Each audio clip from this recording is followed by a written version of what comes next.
ETF index mutual funds నేర్చుకుని stock మార్కెట్లో రాణించాలనుకుంటున్నారా? వెంటనే ఈ నెంబర్కి కాల్ చేయండి.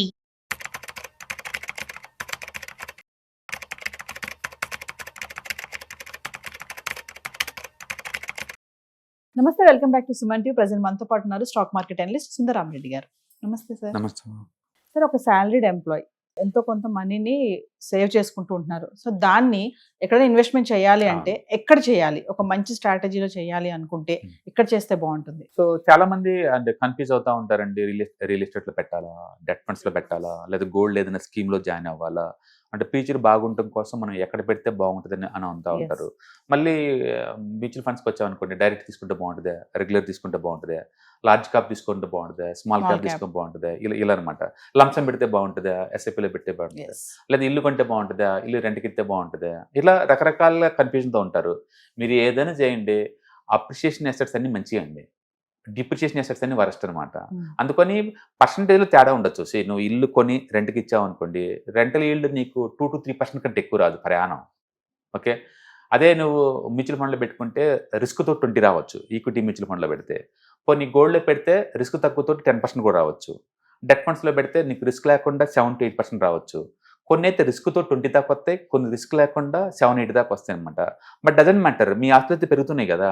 అందుకని ఇక్కడ కన్ఫ్యూజ్ అవ్వడానికి ఏం లేదండి. మీరు ఎక్కడో సార్ ఇన్వెస్ట్మెంట్ బిగించేయండి, ఎంతకంత అప్రిషియేషన్ వచ్చేస్తుంది.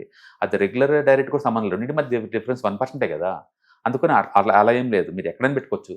మీకు ఆ అసెట్ గురించి ఐడియా ఉందా? First step number 1. ఐడియా కనుక్కుందంటే మీకు దాంట్లో రిస్క్ ఎంత ఉందని మీరు అనుకుంటున్నారు, రివార్డ్ ఎంత ఉంటుందని మీరు అనుకుంటున్నారు, మీ ఫైనాన్షియల్ గోల్స్కి ఇది ఏ విధంగా హెల్ప్ అవుతుందో మీకు క్లారిటీ ఉందనుకోండి, దాన్ని పిక్ చేసుకోవచ్చు. అందుకని అందరికీ అన్ని సెట్ అవ్వాలి రూల్ ఏం లేదు. అందుకని మీకు నాలెడ్జ్ పెంచుకోండి ఫస్ట్, దాన్ని పెట్టేసి మీరు ఫర్దర్గా అంతా డిగ్ చేసుకుంటూ పోవచ్చు అనమాట. అందుకని మనీ అన్ని ఖర్చులు బాగా మిగులుతాం, ఇట్స్ సెల్ఫ్ అయితే మన స్ట్రెంత్ అది. ఓకే, ఇది ఎక్కడ పెడితే పెరిగిద్ది అనేది సెకండ్. అంటే రిస్క్ తక్కువతోటి ఎక్కువ ఎక్కడ రిటర్న్స్ వస్తుంది థర్డ్ వన్ అనమాట. మీరు కొంచెం రిస్క్ తీసుకుంటాను అనుకుంటే దాన్ని గో ఫర్ ది స్టాక్స్ లేదా మ్యూచువల్ ఫండ్స్కి వెళ్ళిపోవచ్చు, ఈక్విటీ సంబంధించి. నాకు రిస్క్ అంత వద్దు అనుకుంటే go for balanced multi asset allocation ఫండ్స్కి వెళ్ళిపోవచ్చు.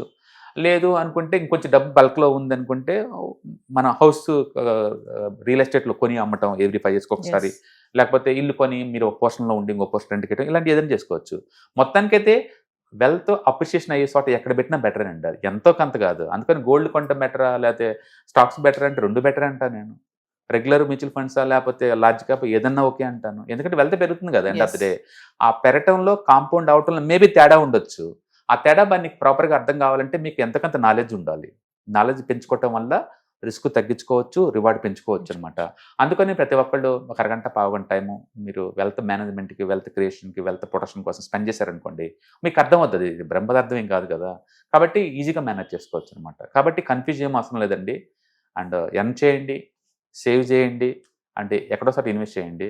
ఆ ఇన్వెస్ట్మెంట్ చేసే చోట యావరేజ్ మీద ఒక 10% రెగ్యులర్ చూసుకోండి, మినిమం పెంచుకోవాలి చూసుకోండి. స్లోగా నాలెడ్జ్ పెంచుకోండి. ఇప్పుడు రిస్క్ తక్కువతోటి ఇంకొంచెం ఎక్కువ వచ్చే చోట పెట్టుకోండి, 50% వచ్చే చోట పెట్టండి. ఇంకా రిస్క్ తక్కువతో 20% వచ్చేలా పెట్టుకోండి. ఏ ఎసెట్ అనేది సైక్లికల్ నేచర్ ఉంటుంది. ఇప్పుడు gold last year 40, next year expect చేయమాకండి. ఇది కాంపన్సేషన్ కింద రాదుకోండి, నీకేమి తగ్గిపోద్ది ఆటోమేటిక్గా. అలాగే equity last 14 months 0 returns, next 2 years రెచ్చిపోద్ది ఇది. కాబట్టి ఇలా ఎప్పుడైనా సరే ఆ ఎసెట్లో డబ్బులు రావట్లేదు అనుకో 2-3 years, అందులో కొంచెం ఎక్కువ అలొకేట్ చేయండి. ఆ సైకిల్ మీద మనం రైడ్ అవ్వచ్చు, ఎక్కువ డబ్బులు సంపాదించుకోవచ్చు అనమాట. అందుకని నాలెడ్జ్ ఉండటం వల్ల నీకు ఎక్స్ట్రా ఇన్కమ్ ఎంతకంత వచ్చే ఛాన్స్ ఉందన్నమాట ఇక్కడ. కాబట్టి కన్ఫ్యూజన్ ఏం అవసరం లేదు. మీకు ఆ లార్జ్ క్యాప్ స్మాల్ క్యాప్ సంబంధం లేదు, అది డైరెక్ట్గా లేదా రెగ్యులర్గా సంబంధం లేదు, యాక్టివ్ ఫండ్సా ప్యాసివ్ ఫండ్సా సంబంధం లేదు, స్టాక్సా లేకపోతే గోల్డా సంబంధం లేదు, రియల్ ఎస్టేటా రెంటలా సంబంధం లేదు. మొత్తానికైతే పెట్టండి, ముందు నాలెడ్జ్ పెంచుకోండి, ఎక్కువ షార్ట్ వచ్చాక మూవ్ అవుతా పోండి. అందుకని నిరంతరం అప్డేట్ అవుతూ ఉండాలి. నిరంతరం ఏదో ఒక అసెట్లో మంచి హాట్ అవుతూ ఉంటుంది, అందులో పెట్టడం ద్వారా మనం ఎక్కువ డబ్బులు సంపాదించుకోవచ్చు. అంటే అడ్వైజర్ మస్ట్గా ఉండాలంటారా సార్, మనకు గుడ్ రిటర్న్స్ రావాలి అంటే? అడ్వైజర్ మనకు నాలెడ్జ్ లేనప్పుడు అడ్వైజ్ తీసుకోవడం తప్పేంది. ఫర్ ఎగ్జాంపుల్ నువ్వు 10 లక్షలు పెడదాం అనుకుంటున్నావు మార్కెట్లో, 10 అన్నోన్ ప్లేస్లో రిస్క్తో పెట్టే బదులు అడ్వైజర్ వాళ్ళకి ఎంతకంత డబ్బు ఇచ్చేసుకొని రిస్క్ లేకుండా పెట్టుకోవడం బెటర్ కదా. అందుకని మనకి ఎంత అడ్వాంటేజ్ వస్తుంది ఎఫర్ట్ వల్ల అనే దాన్ని బట్టి మనం చేసుకోవచ్చు అనమాట. అది బెటరే కదా, నీకు క్లియర్గా ఉంటుంది. రెండోది, చాలామంది ఏంటంటే ఫైనాన్స్ గురించి అంత నాలెడ్జ్ ఉండదు, దాని గురించి డిస్కస్ చేయడానికి భయపడతారు యాక్చువల్గా. ఇప్పుడు లీటరు మిల్క్ వచ్చేసరికల్లా మనం 60 rupees ఉంది అనుకోండి, 10 years తర్వాత ఎంత ఉంటుంది అంటే ఈవెన్ పిహెచ్డీని మ్యాథ్స్ చేసిన వాళ్ళు కూడా కన్ఫ్యూజ్ అవుతారు. ఎందుకంటే ఆ వైపు ఎప్పుడు మనం థింక్ చేయలేదు అట్లా. ఎందుకంటే మనం ఎప్పుడు దానికి ప్రిపేర్ అవ్వలేదు. అండ్ మీరు last 10 years back 30 rupees 32 rupees ఉండేది లీటర్ అని క్లారిటీ ఇచ్చామనుకోండి, ఇప్పుడు నీకు 60 రూపీస్ ఏందని చెప్పామనుకోండి, నెక్స్ట్ 10 years తర్వాత ఈ ఇన్ఫ్లేషన్ లెక్కేసుకుంటే అది 140 దాకా పోతుంది. అంటే 10 years తర్వాత మిల్క్ 140కి వెళ్తుంది. అంతటితో ఆగట్లేదు. ఇంకొక 10 years తర్వాత ఎంత పోద్ది అంటే ఆల్మోస్ట్ 450 దాకా పోద్ది. అంటే 450 రూపాయల దగ్గర 20 years తర్వాత మీరు పాలు తాగాల్సి ఉంటుంది. అది ఒక్క కమోడిటీ గురించి మాట్లాడుకుంటున్నాం. మిగతా అన్ని కమోడిటీ గురించి మాట్లాడాలి అనుకుంటే నీకు ఇన్ఫ్లేషన్ గురించి ఐడియా ఉండాలి. ఇన్ఫ్లేషన్ క్యాలిక్యులేటర్ వాడటం తెలిసింది అనుకోండి, నీకు అర్థమైపోద్ది లైఫ్ స్టైల్ ఎలా ఉండబోతున్నది. సో ముందే రెడీ అవుతారు, మీరు దాని తగ్గట్టు ప్రిపేర్ అవుతారు అనమాట. అట్లా ప్రతి ఒక్కళ్ళకి ఈ ఫైనాన్షియల్ నాలెడ్జ్ ఉంటుంది ద్వారా ఏంటంటే ఫ్యూచర్ని ముందే ప్రెడిక్ట్ చేసేసి దాని తగ్గట్టు మనం రెడీ అవ్వచ్చు అనమాట. ఆఫ్టర్ ఆల్ మనం ఇంత కష్టపడుతుంది, ఇంత డబ్బులు సంపాదిస్తుంది, మనకు పనికిరాకపోతే ఎందుకు ఇంకా, అందుకని ప్లాన్ చేసుకోవాలి. మన కిడ్స్కి, వాళ్ళ ఎడ్యుకేషన్కి, వాళ్ళ మ్యారేజ్కి, వాళ్ళ రిటైర్మెంట్కి, మన రిటైర్మెంట్కి, వీటన్నిటికీ ప్లాన్ చేసుకోవాలా. వీటన్నిటికీ ప్రొటెక్షన్ కింద ఇన్సూరెన్స్ తీసుకోవాలి, term insurance and asset protection కోసం టర్మ్ ఇన్సూరెన్స్ తీసుకోవాలి, అండ్ ఫ్యామిలీ హెల్త్ కోసం హెల్త్ ఇన్సూరెన్స్ తీసుకోవాలి, ఎమర్జెన్సీ ఫండ్స్ మెయింటైన్ చేసుకుంటూ ఉండాలి. ఇవన్నీ మీరు నేర్చుకుంటే పర్వాలేదు. నేర్చుకోలేనప్పుడు ఎక్స్పర్ట్ని కలిస్తే వాళ్ళు చెప్తారు కదా, రిటైల్ ప్లానింగ్ ఇస్తారు కదా.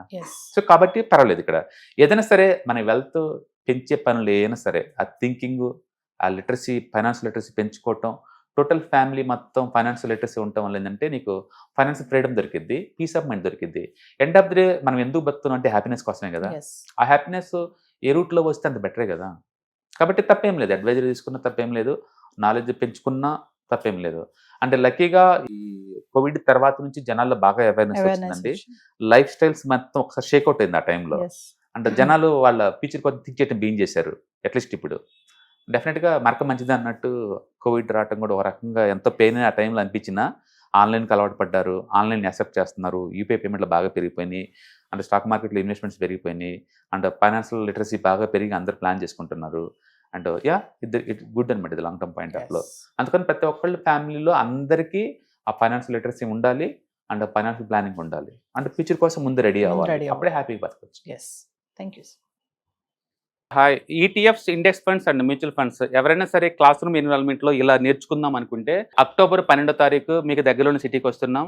వైజాగ్, తిరుపతి అండ్ నెల్లూరు, ఈ 3 సిటీస్లో ప్లాన్ చేస్తున్నాం.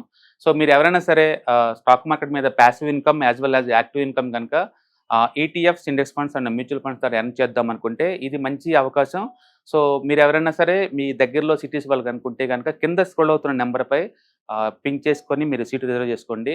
సో ఇంతకుముందుతో పోల్చుకుంటే ఏంటి, ఇంతకుముందు మనం ఓన్లీ ఆన్లైన్లో తీసుకునే వాళ్ళం, ఇప్పుడు దాంతో పోల్చుకుంటే ఇది క్లాస్ రూమ్ ఎన్విరాన్మెంట్లో అనమాట.